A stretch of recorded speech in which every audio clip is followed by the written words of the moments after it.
How are you? Uh, want us to talk briefly on viral pathogenesis, fungal pathogenesis, and parasitic pathogenesis. How do why are they able to cause disease in you? And basically what we are going to discuss today is just to see how why are viruses able to make us go sick? And why are some of the viruses more have that capability of being able to make us sick than others? When you're looking at fungal infection, you also look at them in terms of disease. Why do they make us to be sick, and why do parasites make us and make some people sick? Viral pathogenesis. One of the ways that viral pathogenesis are able to cause disease in you is that they have to evade the host defenses so that they can be able to infect you and colonize your cells. Remember, viruses are intracellular parasite, which means that they grow inside the cell and they kill. Some of them are able to kill the immune cells, and some of them are able to cause what you call cytopathic effect. Cytopathic effect are visible effects of viral infection on the host cell, and some of the effect will kill the cell and some will just change the cell. For example, one will stop the DNA RNA protein synthesis, e.g. the herpes virus that blocks mitosis. And then there's one that causes lysosomal autolysis of the host cell. So the cell just is killed by the chemicals that you see in the lysosome. Remember, the lysosomes have the enzymes that have the capability to actually destroy the cell in the end of the day. And one of the examples of the virus that does so is bronchilia, that causes is the influenza virus that causes bronchial epithelium to actually be able to lyse and kill, and the cell, if the cell dies, then that part of the body will be affected. And if the bronchial cells are able to be killed by the virus, then there will be a lot of effect and efficiency as far as the infection is concerned. And this is where you'll find a lot of defect in the patient, and the patient will not be able to breathe properly because that organ is not able to function because the primary cell is already affected and is degrading and is finishing, is losing off. And that's what will be able to cause a lot breathing problem, breathing difficulties, and a lot of challenges to the patient. And that will be able to manifest in terms of the clinical symptoms the patient will be able to present. Production of inclusion bodies. These are viral parts inside the cell that can identify a particular virus. For example, rabies virus. And one of the inclusion bodies is simply called. Then this is used mostly for diagnostic purposes. And when you find a foreign thing inside the cell, probably it means that this virus has infected the cell. For rabies virus, you know it affects the cells of the nervous system. So that means that if you're able to observe the nerve cell, then you'll be able to see that there will be some bodies that are found that are in the cell that are just categorically and can be categorized and be known that it is indeed that rabies that has infected this patient. Direct damage to the cell due to cell death, apoptosis, or paralysis. And this is very common, especially when you're looking at when virus has infected a cell, and so many cells continue to be dying every time because as the virus utilizes the host replicative mechanism, instead of that cell continuing to multiply, instead of the genetic material directing the energy to produce more cells, that cell is already damaged, is being damaged by the virus, and that will result to a total defect in the affected part. One of the commonest viruses that can directly be damaged and results to cell death is HIV virus. HIV virus actually directly destroys the T helper cells. The T helper cells are very vital in protecting the body against infection. The other one is the disruption of the normal cell function, e.g. protein synthesis, secretion, and membrane trafficking. Because the cell is actively being involved in the multiplication and replication of the virus and virus protein, then the cell will not be able to concentrate on the core function of it being able to function normally. So its function has been distorted. Let's look at another one is the immune cells. That immune cell release of cytokines. Cytokines are chemicals that regulates inflammation, regulates hemopoiesis. Hemopoiesis is the production of the cells of the blood, that is red blood cells, white blood cells, and other cells that are within this the hemopoietic part of the blood. So if those cells are, if this type of cytokines such as interferon, gamma, alpha are produced because the virus has infected the cell, then there will be a problem within the cell. So that means that more immune cells are more chemicals. These chemicals will trigger probably inflammation. So assuming that the affected part is the respiratory route, or the affected part is the gastrointestinal part of the stomach, then that part will be affected. That means the cytokines released will trigger inflammation in that affected part, and that patient will be able to give out the symptoms of inflammation. This and then syncytial formation. This is whereby neighboring cells fuse together to form very large cells that have a lot more than one nucleus. We know very well that one cell of a human host normally have one nucleus, with an exception, of course, of some of the cells probably of the striated muscles. But if you find that there are cells like the macrophages have more than one nucleus and they are abnormally large, then that will be an indicator that actually the cells are fusing together and their functionality now will be affected. One example of a virus that is able to cause syncytial formation is varicella zoster virus, and also coronavirus is able to cause syncytial formation. Change in the cell function, e.g. measles, so the function of the cell is changed, and we have then the cell will not be able to function the way it is supposed to function. And then another one is induced antigenic changes on the host cell surface. So that triggers destruction of infected cell by host immune response. So if a cell has changed in terms of its antigenic appearance, it like all the cells within the body have antigenic, they appear as friendly cell. So they will never be attacked by the immune cell. So what will happen if they change in terms of how they look? Then the immune cell will confuse them for other type of dangerous cells that need to be destroyed. And then introduces induced chromosomal changes. Chromosomal changes means that what is the role of the chromosome? Chromosomes is very important in multiplication of the cell.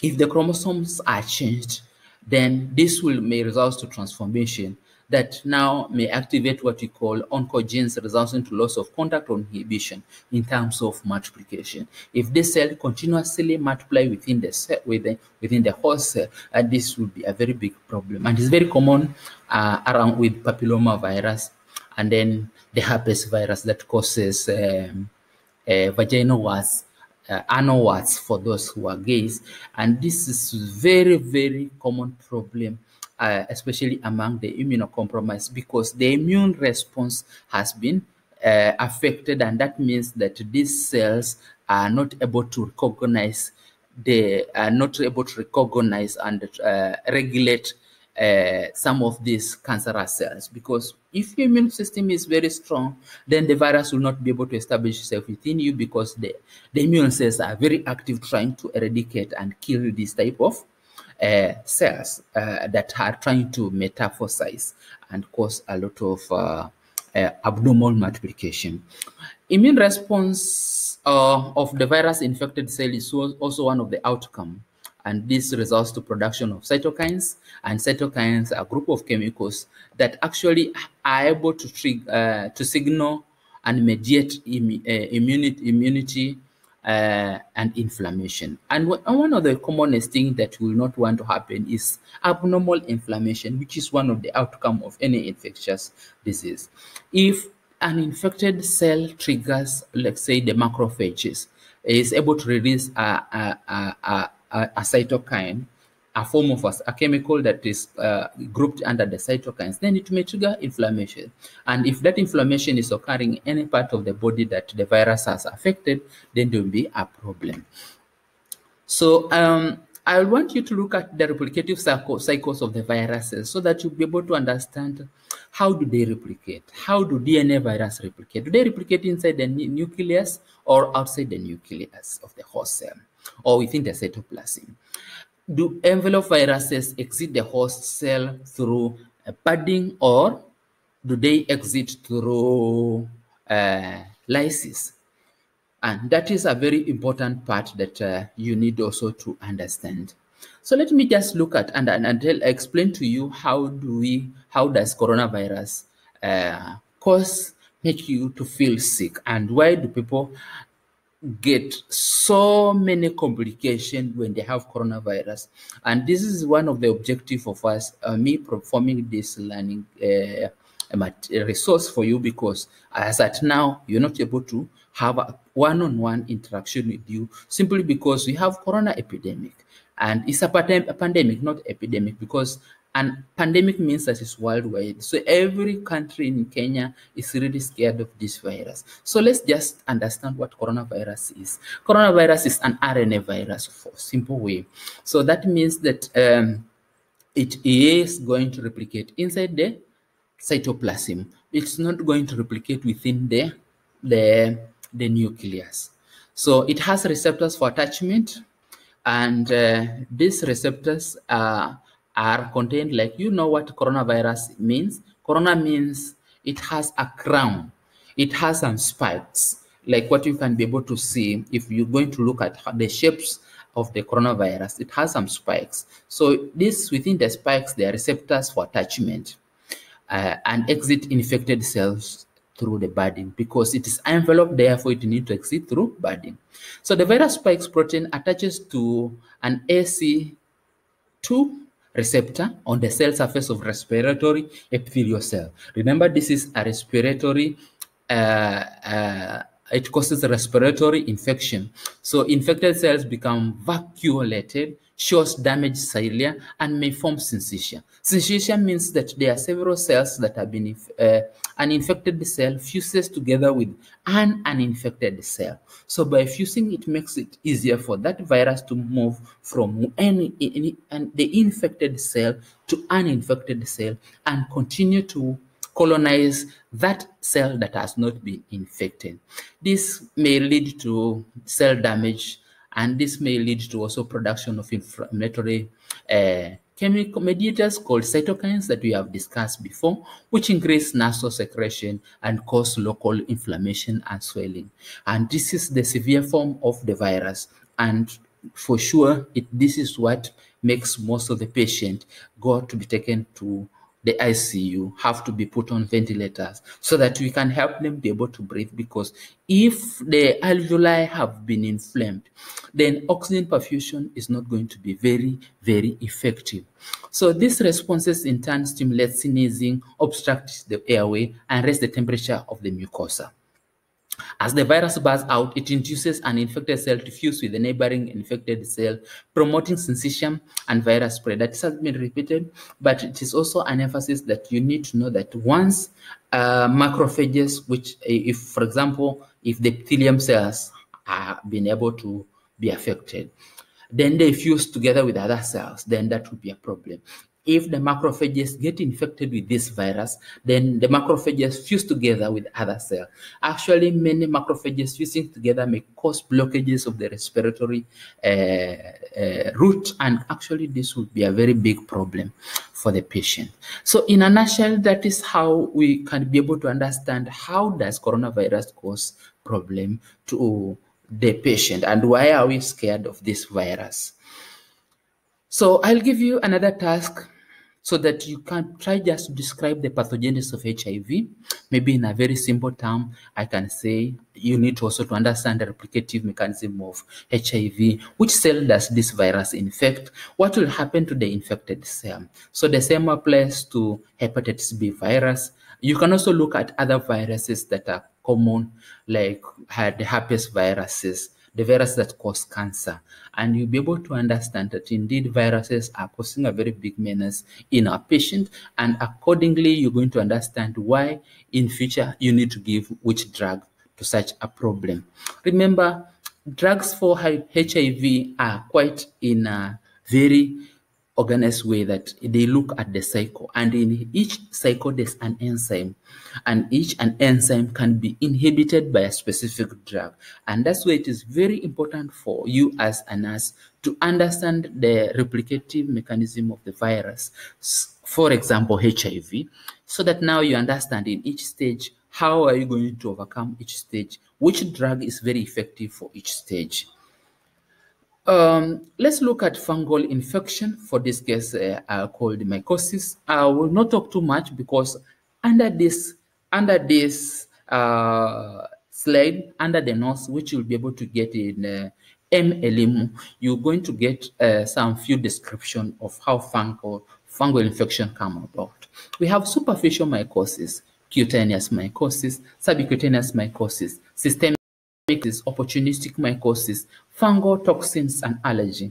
So superficial mycosis, just generally the fungi just affect the dead part of the cells. So this one does not trigger immunological response. So the person does not know that has this problem. And it's a very common problem, especially among people in the coastal region, in the places which are hotter and have high temperature and humidity. So you find people with a simple infection like Uber, so it's not irritating them, so they have it. So if it was irritating, they might have been seeking some of the treatment. But sometimes you just find that me in Uber. So that means that you don't know unless somebody tells you, unless you see it visibly, because it's not only affecting the the layer that of the skin that is not going to trigger it's not going to make you feel that you have that infection. So cutaneous mycosis, now it's affecting the cuticles.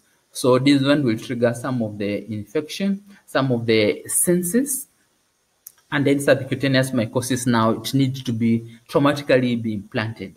And mostly this happens as a result of probably stepping on a hard thing that is going to prick you, like a stick or a sharp wooden piece that contains this fungi, and this fungi is going to be implanted onto you.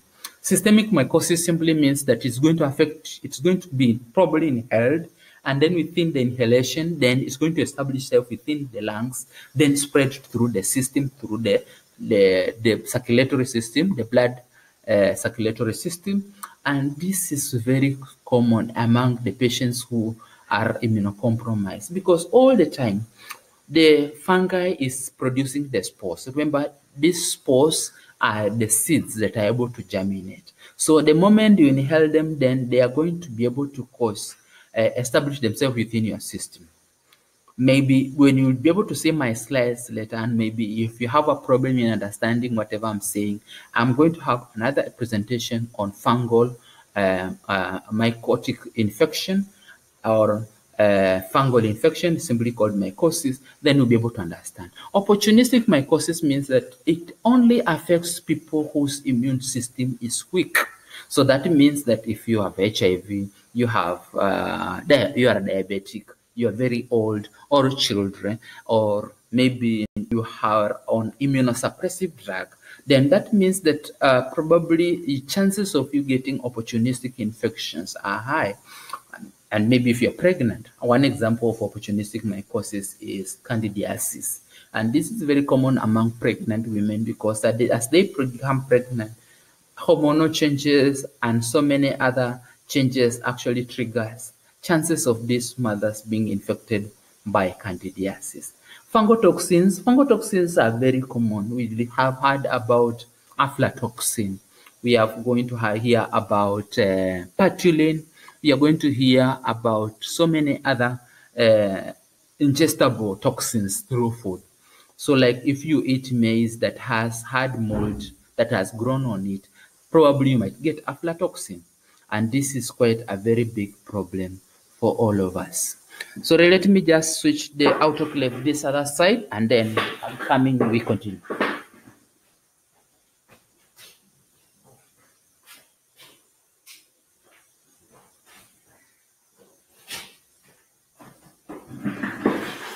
Good. I didn't want to pause, but I think you have had time to meditate upon some of these things. Under this, there's a link for my lecture on SlideShare. So you open under the notes when you get these slides, and maybe if you SMS me or email me your email, I'll give you a link on my slides that I've put on SlideShare, because you can get them there. They are very old there, but I know they are going to help you. They have stayed there, and I've really worked hard to make sure that they are very detailed, explaining every part of this. So let's look at protozoa. How do protozoa cause disease? Most of the protozoa are unicellular. All the protozoa are unicellular. Remember, these are parasites, and most of them grow inside the cell. For example, malaria. And they use host cell as food source and produce waste that cause disease. And some of these waste are able to trigger signs that such as fever and malaise and inflammation that will really be able to cause a lot of problems. For example, malaria, if it affects the red blood cells, that means that the red blood cells continue to reduce. They are continuously being killed and destroyed. And the outcome is quite very big. And one of the outcomes of malaria that you're going to learn later on is that it really causes a lot of inflammation. Of course, you feel fever, and probably some of the byproduct of breakdown of red blood cells that have lyse are able to cause what we call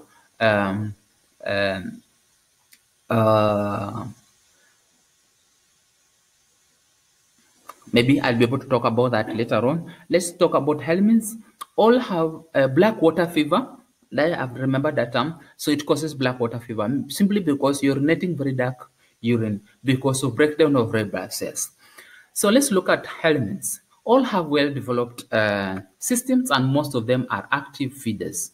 So helminths, if they are in you, then there would be really a lot of problems, simply because all of them have developed so extensively. So the body is either flattened, covered with plasma membrane, or cylindrical and covered with cuticle. So helminths, nematodes, trematodes, and cestodes, because worms are large and often migrate throughout the body, they can damage the host tissue directly by the activity or metabolism. So, which means that damage also occurs directly as a result of host defense mechanism, and almost all organs can be affected. Many worms successfully avoid host defenses, and ingestion of infective eggs such as Ascaris, Echinococcus, Enterobius, Trichuris, or larvae of some hookworm are able to be the source of infection. Larvae that actively penetrate the skin, such as hookworm, schistosomes, and strongyloides, also is a form of how you're able to get some of this helminthic infection. So intermediate vector transmit infective stages when it bites the host and take blood meals, such as the arthropod vectors of filarial worms. Filarial worms causes filariasis. In simple terms, around here in the coast of Kenya, they call it mshipa. So this is a very common problem. So if you don't sleep under mosquito-treated net, you can get this parasitic infection. Larvae are contained in the tissues of the intermediate host and are taken in when the human eats the host. So this is also a situation where if you eat fish or undercooked meat, then you might get what we call colonosis in fish, tapeworm in meat, and of course, trichinella also can also happen in meat as well. Direct damage from the worms is one way that these helminths are able to cause disease. So large Ascaris or tapeworm can physically block the intestine, and this one will cause abdominal distension, especially among children. So migrating Ascaris may also block the bile duct, And if the bile duct is blocked, then there will be a lot of problems. Granulomas that form around the schistosome's eggs may block flow of blood through the liver and even in the bladder, especially when you're talking about schistosoma hematobium that causes urinary, the eggs are released through the blood that causes hematuria. Hematuria is blood in urine. So blockage of lymph flow leading to elephantiasis associated with the presence of adult Wuchereria in the lymphatic. Wuchereria bancrofti for that case. Pressure atrophy is the characteristic of larval tapeworm infection of hydatid, the larva of Chinnococcus granulosus, where the parasite grows as a large fluid-filled cyst in the liver, brain, lungs, or body cavity. So remember, this one is growing inside their brain. Remember, just imagine. I remember this one is not something that is very, very, very normal. It's abnormal. Brain, if pressure is created in the brain, then there will be a lot of problem. Multilocular hydatid cysts caused by Echinococcus multicularis have a different growth form, metastasizing within the organs and causing necrosis. Remember, this one, we will not, necrosis is tissue damage and tissue destruction, where cells continue to degrade and a wound is formed within the tissue. And this one is a very unwanted outcome that you will not want to happen, will not want it to happen in a patient. The level of tinea solium, the pock tapeworm, frequently develop in the central nervous system and eyes. Some of these neurological symptoms of the resulting condition called cysticercosis are caused by the pressure exerted by the cyst. So remember, and you can imagine this one growing inside the eyes and inside in the central nervous system in the brain, and this one will really cause a lot of problem. And that's why we are telling, and maybe you learn later in pharmacology, that there's what we call specific drugs for deworming, and how often you're going to be taught how often should you take, and this is very important. And this is one of the simplest preventable parasite that all of us can be able to prevent. And when you create guidance as a health worker, you need to emphasize on the pathogenic effect and how it is able to cause a lot of problems to the patient or the person if the person is affected. So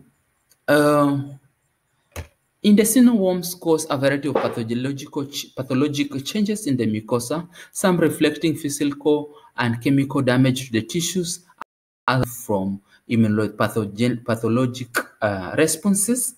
So this one actually physical means that it's there, and I think we have mentioned some of the physical ways. And then when looking at hookworm, Ancylostoma duodenale and Necata americanus actively suck blood from the mucosal capillaries. The anticoagulants secreted by the worms cause the wounds to bleed for prolonged period and resulting to considerable blood loss. Heavy infection in the malnourished host are associated with anemia and protein loss. Enteropathies may also result from inflammatory changes induced by intestinal worm. I think that one is self-explanatory for all of us to understand. So when we are talking about this, basically what we are saying is that now, as much as we want to be very conservative with the blood. The blood is continuously being utilized, and that's why you find patients who have had a lot of worm infection, they tend to be very malnourished, very weak. They look like they have kwashiorkor or a form of parasmus. Diversion of host nutrient by the competition from worms is probably unimportant, but interference with normal digestion and absorption may well aggravate undernutrition, and the tapeworm Diphyllobothram latam can cause vitamin B deficiency through direct absorption of this factor. Remember, Diphyllobothram latam is one of the parasites that can be transmitted through consumption of undercooked fish, and this one is one outcome that can happen.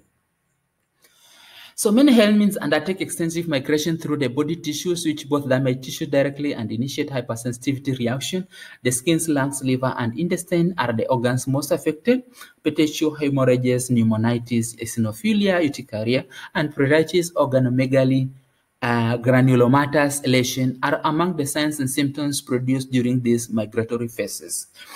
Feeding by worms upon host tissue is an important cause of pathology, particularly when it induces hyperplastic and metaplastic changes in epithelia. For example, liver fluke infection lead to hyperplasia of the bile duct epithelium. So chronic inflammatory changes around parasite, for example, the granulomas around schistosomes eggs in the bladder. Remember, schistosomiasis can really live too long within your system, continuously going and multiplying. And multiplying, if you're not going to take the drug to eradicate this parasite, it can stay as long as up to 10 years within you. So the continuous release by living worms of excretory and secretory materials, many of which are known to have direct effect upon the host and tissues, may also contribute to the pathology of the worm. So hypersensitivity-based granulomas response to the eggs trapped in the liver cause a physical obstruction in blood flow, which leads to liver pathology. And this is common, especially among some of these worms that affect the liver and some of these that affect the bladder. And this one, and it is known that as the parasite survive and stays as a longer time within the tissues, it might also lead even to cancer.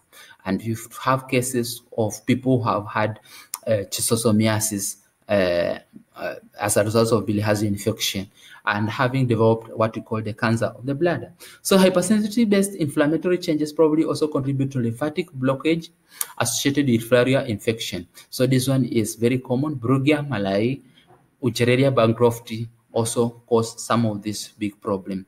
Remember, lymphatic blockages can happen on the lymph, on the breast, even on the clitoris, in the labia, and even in very vital organs that you may assume, but those organs are known. The legs, the labia, and the breast, and even the clitoris can be able to develop a lymphatic blockage, and this results to enlargement of the affected organ, and sometimes it's confused with the cancer.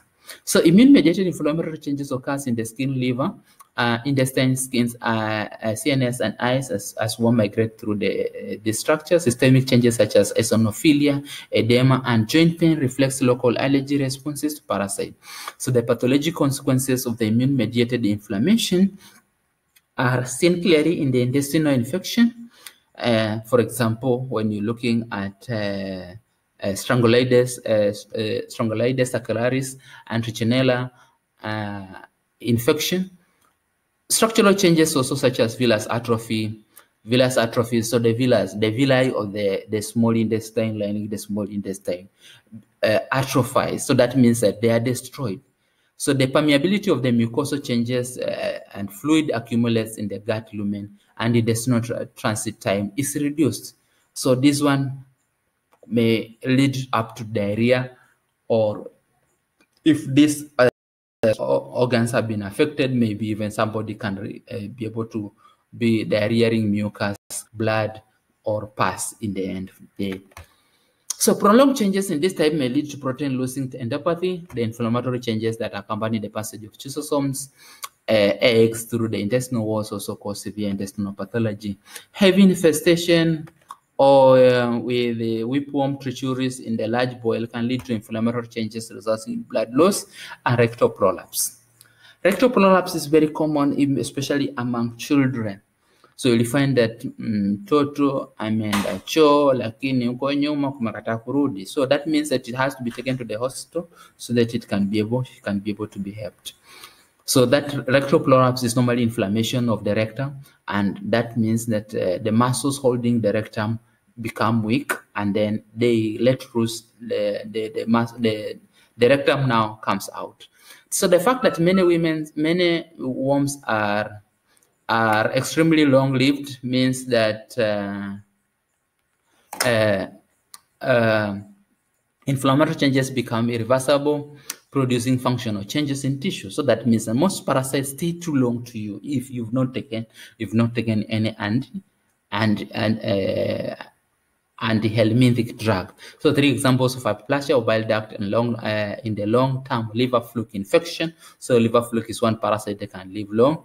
The extensive fibrosis associated with chronic schistosomiasis, I think liver fluke also, and the skin atrophy associated with onchocerciasis, Onchocerca volvulus.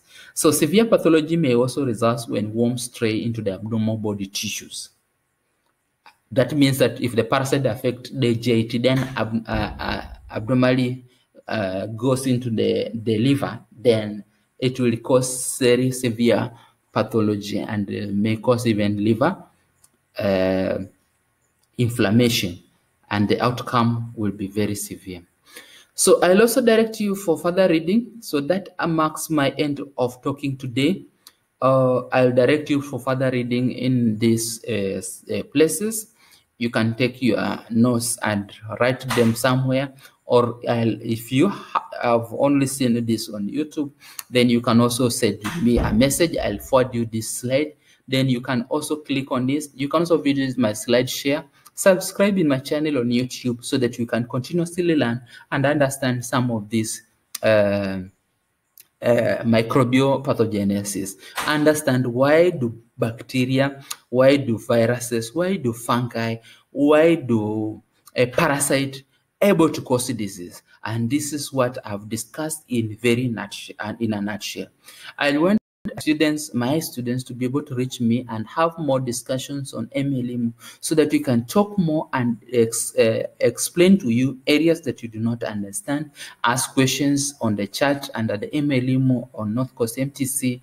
Then you can be able to discuss even further and be able to help you to understand as you are even as you are at home. So I believe those who have not entered on MLM have not attempted my pretest. You're going to do so, and then we'll help each other there and we'll be able to learn. Remember, we are going to have our cut very soon. So after this, I think you also need to prepare for your cut, because I'll have done everything that a lecturer is required to do, everything that a facilitator is able to do for you. And I know more reading is required on your side. So I want you to really ng'ang'ana kidogo, alafu tuweze kusaidiana hapo. Bye.